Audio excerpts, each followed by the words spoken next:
Boa tarde, moçada! Aqui quem vos fala, professor Eugênio Bastos, canal Geogênio, a serviço dos alunos que gostam de estudar e querem passar em concursos.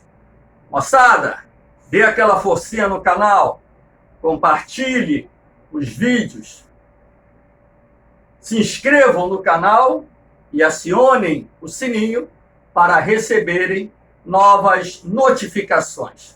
Valeu, moçada!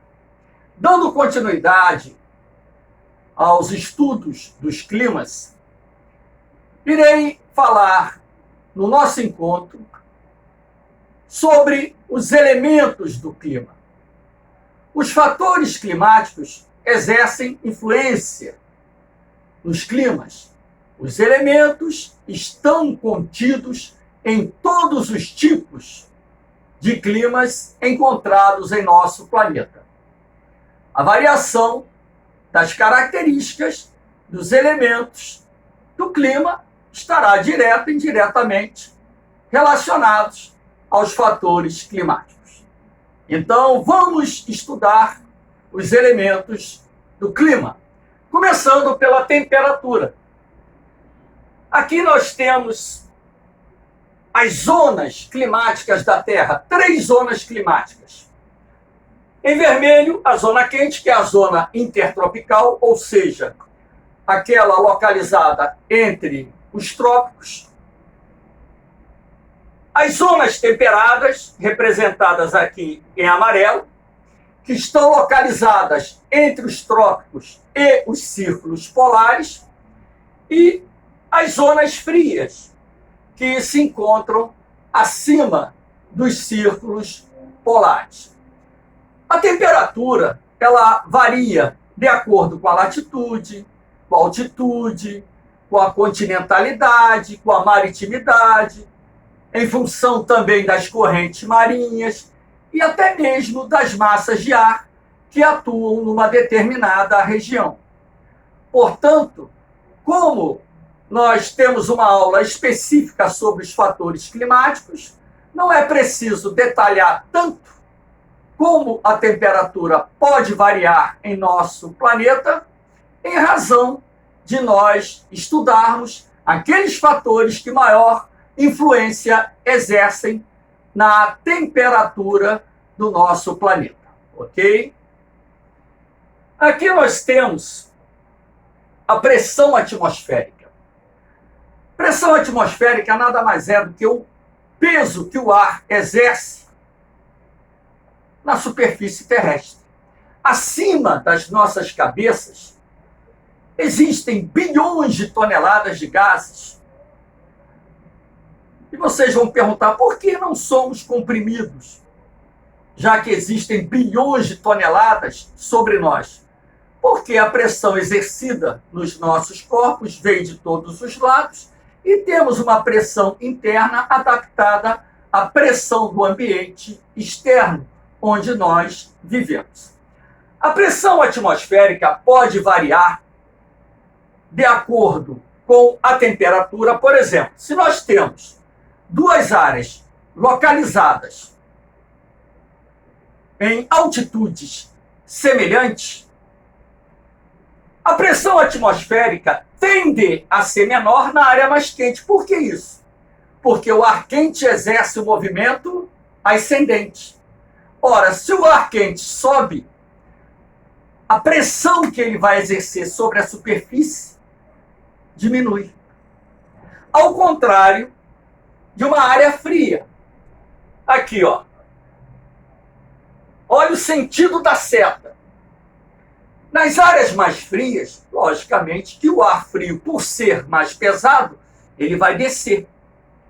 Se o ar frio ele desce, ele exerce maior pressão sobre a superfície, razão pela qual a área mais fria, quando localizada na mesma altitude da área mais quente, ela deverá apresentar uma pressão atmosférica mais elevada. Logicamente que toda regra tem sua exceção. Então, aqui esse esquema mostra para vocês com clareza: BP significa baixa pressão, AP significa alta pressão. A pressão também varia de acordo com a altitude. Então, se nós temos duas áreas localizadas na mesma latitude, porém com altitudes diferentes, onde a pressão atmosférica será maior? Ao nível do mar. Por quê? Olha aqui a coluna de ar. A coluna de ar aqui é maior.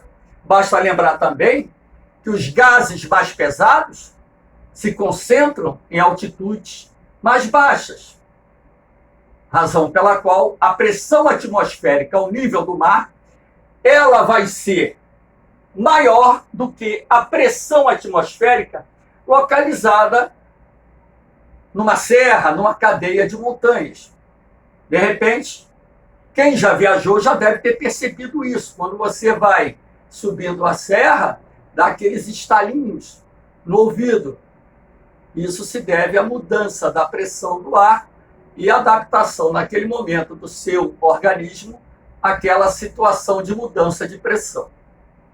O ar aqui em cima é mais rarefeito e a coluna de ar é menor, razão pela qual a pressão atmosférica aqui será menor do que a pressão atmosférica ao nível do mar. Aquilo que eu disse, toda regra tem suas exceções.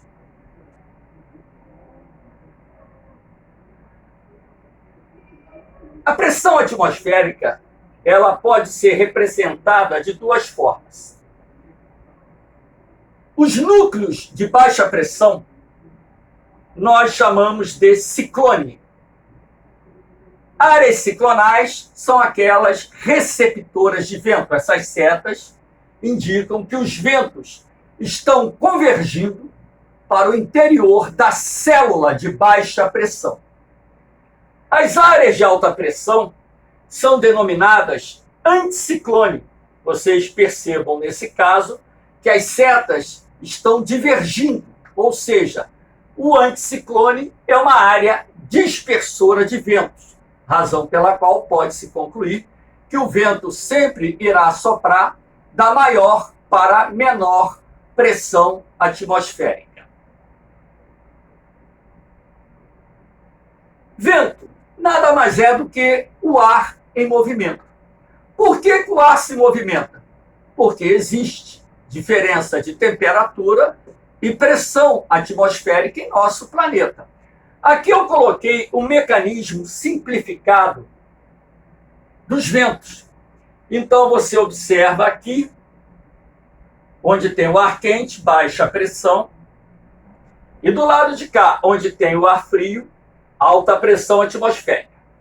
E aqui você tem a corrente de ar migrando da área mais fria para a área mais quente. Por que isso? Ora, porque na medida em que o ar quente sobe, a tendência seria formar um vácuo nessa área.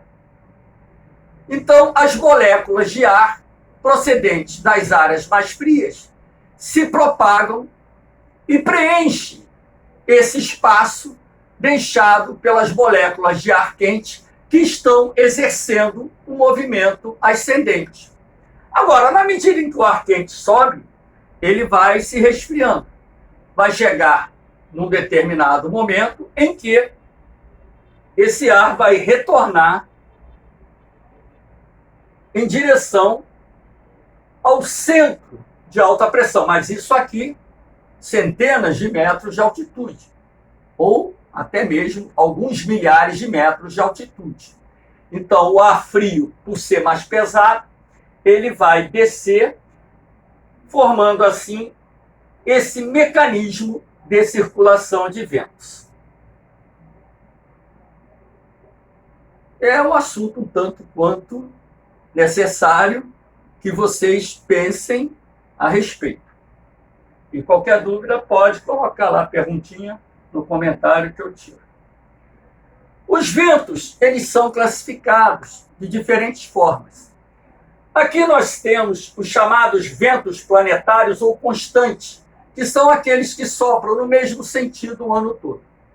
Os mais importantes são os ventos alísios de sudeste, que migram das imediações do Trópico de Capricórnio em direção à linha do Equador, e os ventos alísios de nordeste, que migram das imediações do Trópico de Câncer para a linha do Equador.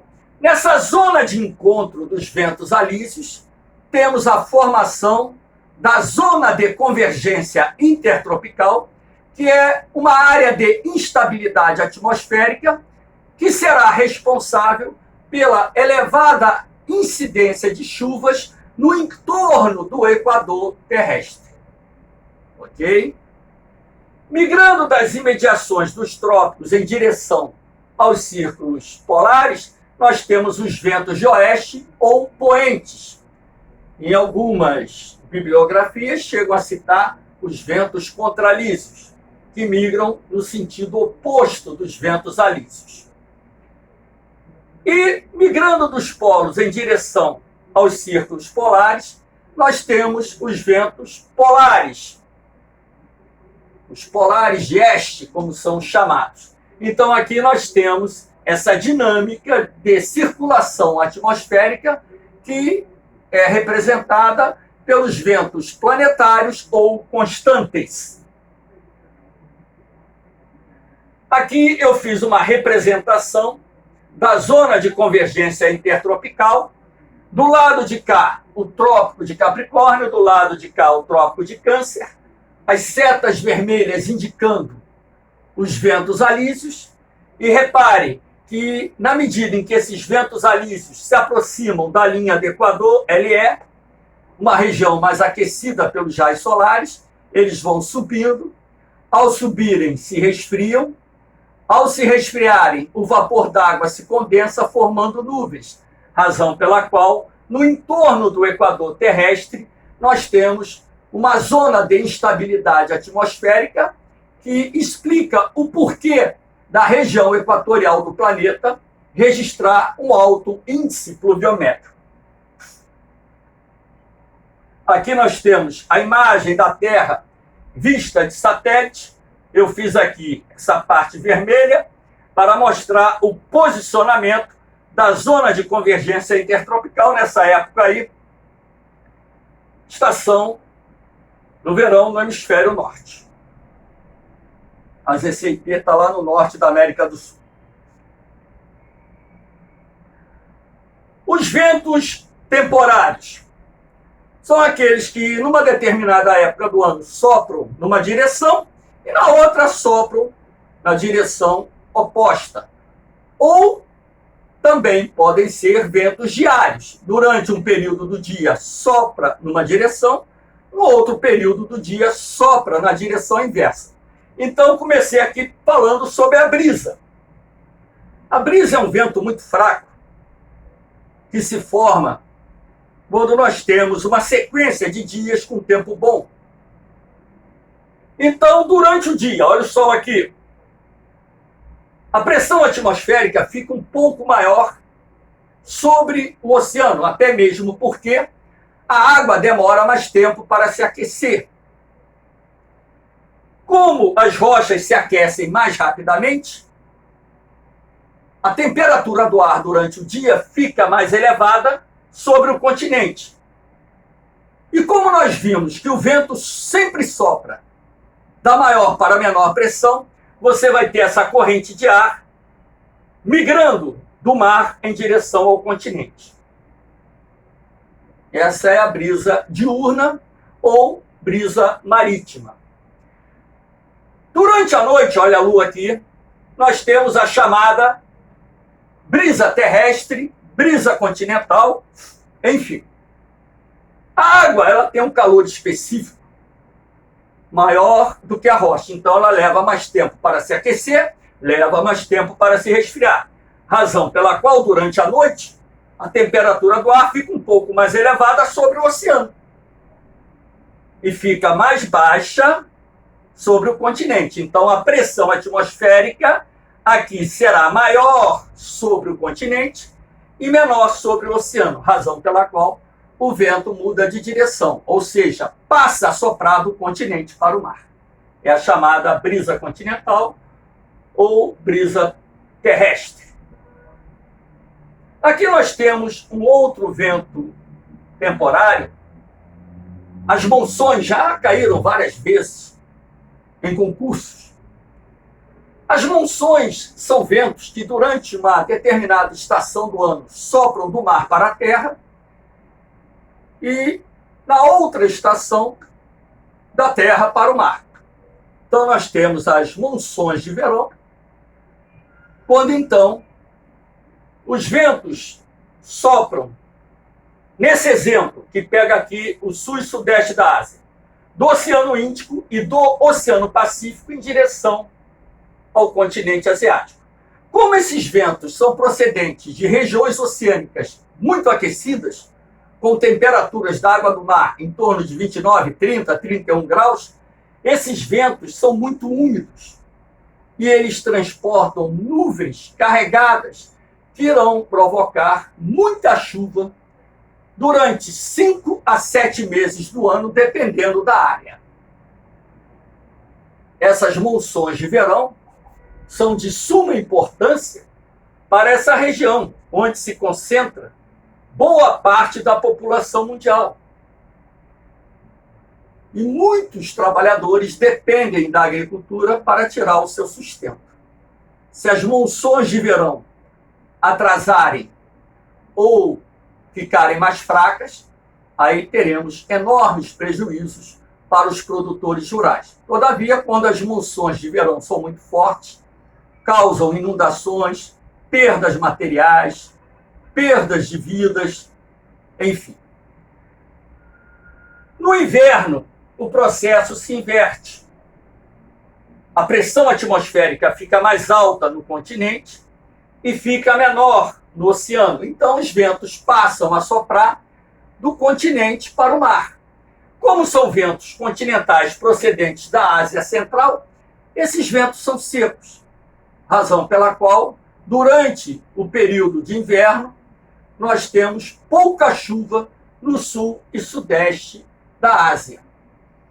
Esse mecanismo das monções não é exclusivo do sul e sudeste da Ásia, não. Atinge o norte da Austrália, atinge a porção oriental do continente africano, atinge o sul da Península Arábica, só que, no caso da África e da Península Arábica, as monções são mais fracas.